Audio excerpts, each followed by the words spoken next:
right, this is also interesting. When it comes to pressure, some kids just really thrive while others completely melt down.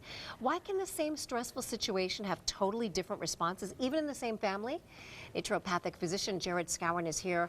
Good to have you in as always. Oh, thanks, Carolee. Good to be here. And I want to start with an interesting article from the New York Times that you sent me.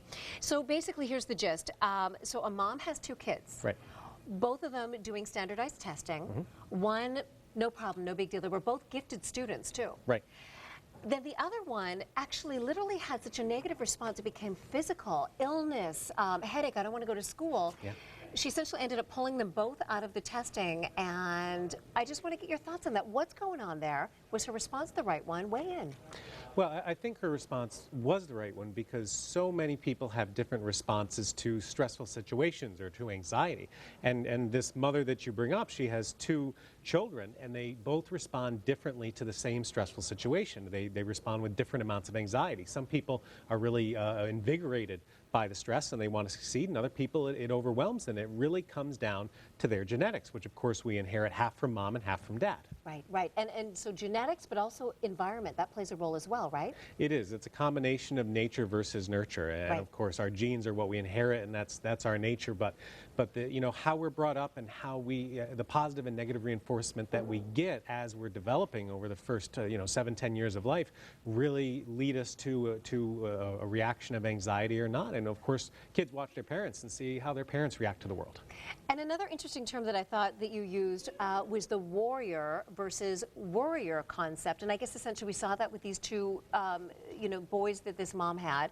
One certainly was a warrior, no big deal, I got this, and he aced the test and it's all fine. Then the warrior just can't handle it at all, and essentially, it became physical for him.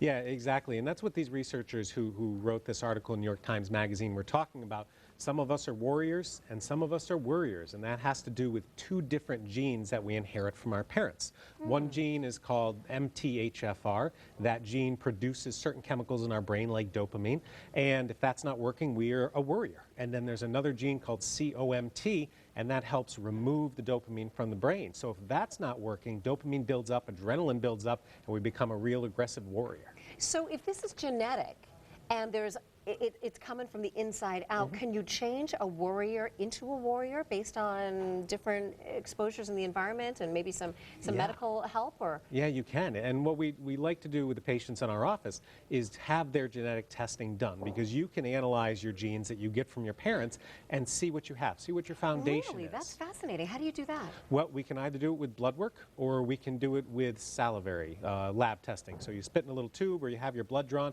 and you can see what genes you have. So you can have a child come in and determine if what their genetic makeup is, and essentially, do I have a warrior or a warrior? Exactly. It's really incredible. And then once you know, you can start to treat them so that the warrior doesn't worry as much and the warrior isn't so aggressive. And some people who react with anger and violence when they get into a stressful situation, we can calm that down because we're changing how their genes express in their brain. So what do parents do with this information then? Do they think to themselves, okay, let me think of my kids, let me analyze, maybe I've had some concern about this. When is it time to maybe consult a physician?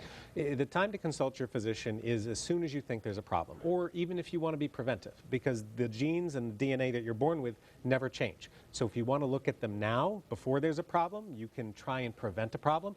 Or if there's a problem now in school, or if there's a problem with other siblings or kids in the neighborhood or at home, check it now, and so you can treat it right away. It's fascinating, and like you say, if you treat it, it's the child that wins in the end, so that's what it's all about. Jared, thanks so much for coming in. Really, Thanks, really Carolee. interesting topic today.